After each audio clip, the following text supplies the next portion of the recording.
আসন্ন ত্রয়োদশ জাতীয় সংসদ নির্বাচনকে সামনে রেখে কুড়িগ্রামের চিলমারী উপজেলার দুর্গম চরাঞ্চলে বাংলাদেশ সেনাবাহিনীর বিশেষ মহড়া অনুষ্ঠিত হয়েছে। নয়ারহাট ইউনিয়নের নদীবেষ্টিত খেরুয়ার চর এলাকায় হেলিকপ্টার যোগে আকাশপথে এই মহড়া পরিচালনা করা হয়। নির্বাচনকে সুষ্ঠু, শান্তিপূর্ণ ও নিরপেক্ষ করতে সেনাবাহিনীর সদস্যরা দুর্গম ভোটকেন্দ্র এলাকায় হেলিকপ্টার থেকে প্যারাশুটের মাধ্যমে অবতরণ করেন। পরে তারা স্থানীয় জনগণের সঙ্গে মতবিনিময় করে নিরাপদ পরিবেশে ভোটাধিকার প্রয়োগের বিষয়ে আশ্বস্ত করেন।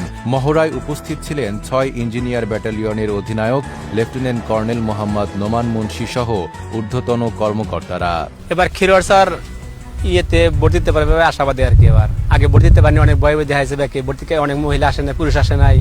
এবার কি সেনাবাহিনী থাকবে, এবার কি ভোট দিতে পারবো আমরা আর কি, এই আশায় আমরা করছি। এবার ভোট দিতে পারবো, সেনাবাহিনী থাকবে, ভোট দিয়ে আমরা আগে ফাঁকে চলে আসবো। ভোট দিয়ে আগে ভোট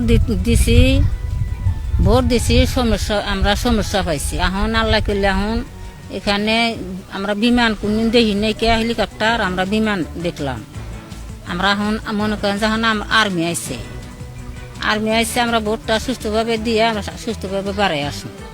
এবার সেনাবাহিনী আসবো, ভোট আল্লাহ সুস্থভাবে দিব, কোনো ভয় নাই আমার।